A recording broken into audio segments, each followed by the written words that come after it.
بسم اللہ الرحمن الرحیم۔ دوستو السلام علیکم، میرا نام طارق محمود ہے اور میں وجدان چینل اور پریس کلب نوشہرہ وادی سون کے پلیٹ فارم سے آپ سے مخاطب ہوں۔ آئیے چلتے ہیں اپنے سیگمنٹ کی طرف، یادیں رفقان کی جانب، جو کہ پہلی ایپیسوڈ آپ نے دیکھی ہمارے دادا جی حاجی مولا بخش سرویر مانا، ان کے متعلق میں نے جو بولا تھا وہ آج اس کو یہیں سے سٹارٹ کرتے ہیں۔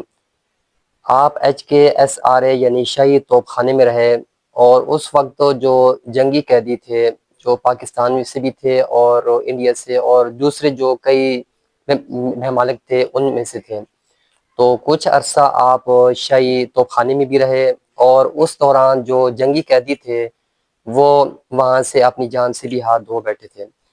تو 1944 میں جب جنگی قیدی یعنی کہ وہاں سے واپس آئے تو انہوں نے واپسی کا ارادہ کیا، تو ہوائی اڈوں پر بہت زیادہ رش تھا اور اتنا ہجوم تھا، اور وہاں پر جو لوگ تھے وہ اپنے جاننے پہچاننے والوں کو گلے لا کر رو رہے تھے، لیکن وہ ان کے لیے ایک بہت ہی خوشی کا سما تھا۔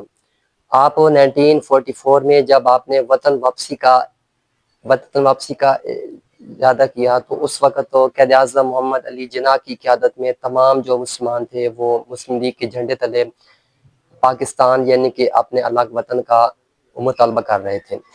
اس کے علاوہ جاپانی جنگی قیدیوں کا جب اپنے وطن پہنچنے پر شاندار استقبال کیا گیا۔ اس کے علاوہ اپنے ہائی وے ڈپارٹمنٹ میں بطور سرویئر جاب کی، آپ ایک اچھے نقشہ نویس تھے۔ اس کے علاوہ آپ لوگوں کو درخواستیں بھی لکھ کر دیتے تھے، اور اگر کسی کی زمین کی پیمائش کا کوئی مسئلہ ہوتا، جیسا کہ آج کل عدالت میں کچہری میں مختلف قسم کے جو لوگ ہوتے ہیں وہ مختلف قسم کے جو مسائل ہوتے ہیں گمبھیر میں چکر لگاتے رہتے ہیں، آپ ان کے جو مسائل تھے زمین کے وہ ان کو حل کر کے دیتے تھے۔ اور لکھنے کے حوالے سے قارئین کو میں یہ بتاتا چلوں کہ آپ نے دوران ملازمت آپ نے ایک ڈائری لکھی آئینہ کے نام سے، جس میں آپ نے ہانگ کانگ کا سفر، جنگی قیدی کی زبوں حالی، اور اس کے علاوہ چند غزلیں شامل ہیں، وطن واپسی۔ آپ درخواست لکھتے وقت اس کے مضمون کو ایسا مانتے کہ پڑھنے والا فوراً ایکشن لیتا۔ ایک دفعہ اپنی یونٹ میں آپ کے کسی دوست کو چھٹی نہیں ملتی تھی، تو آپ نے اس کے صوبیدار میجر کی طرف ایک ایسی اپلیکیشن لکھی کہ جو کہ اس کو مجبور کر دیا گیا کہ وہ یعنی کہ اس کو چھٹی دے۔ یعنی کہ آپ درخواست لکھتے وقت اس کے جو مضمون تھے اس کو نہایت مختصر اور جامع الفاظ میں تحریر فرماتے۔ آپ نے کبھی بھی کسی کو درخواست لکھنے کے معاملے میں مایوس نہیں فرمایا، یعنی کہ پینشن کا کیس ہوتا یا اس کے علاوہ زمین کی پیمائش کا کوئی پرابلم ہوتا، مسئلہ ہوتا، تو کچہری کا کوئی ریلیٹڈ پرابلم ہوتا تو وہ آپ اس کو حل کر کے دیتے تھے۔ آپ بہت اچھے نقشہ نویس تھے۔ ہائی وے ڈپارٹمنٹ میں آپ نے گراں قدر خدمات سر انجام دی۔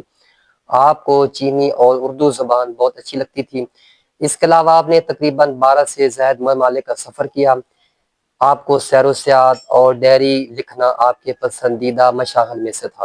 یعنی کہ جب آپ دوران جنگی قیدی تھے تو وہ جو جاپان والے تھے تو وہ یہ کہتے تھے کہ جتنے بھی وہ آپ کے جو لکھے ہوئے یعنی کہ جملے ہوتے تھے یا جو بھی آپ پیجز لکھتے تھے تو وہ اس کو پھاڑ لیا کرتے تھے، کیونکہ وہ نہیں چاہتے تھے کہ آپ جو مختلف قسم کی جو معلومات ہیں وہ ان کو رکھیں، اور وہ اس کے بارے میں بہت ہی سخت تھے، اور وہ جاپانی جنگی قیدیوں کو بہت کم خوراک دیتے تھے اور ان کے ساتھ بہت مشقت والا کام دیتے تھے۔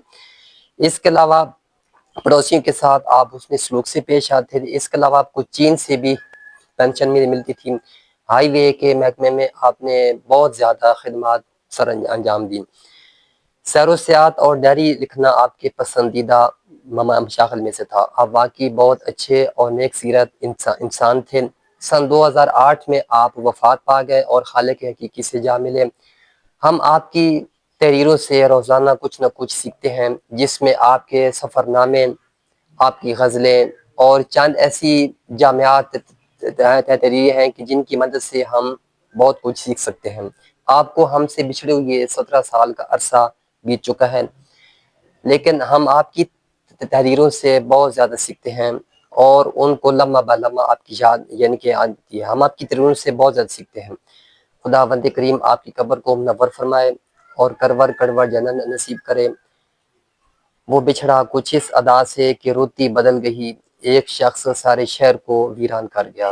اب نیکسٹ انشاءاللہ اگلے جو یاد رفقان کا سیگمنٹ ہوگا ہم اس میں ایک ایسی اور جو بہت ہی اچھی پیاری شخصیت ہوگی اس کے متعلق حاضر ہوں گا انشاءاللہ.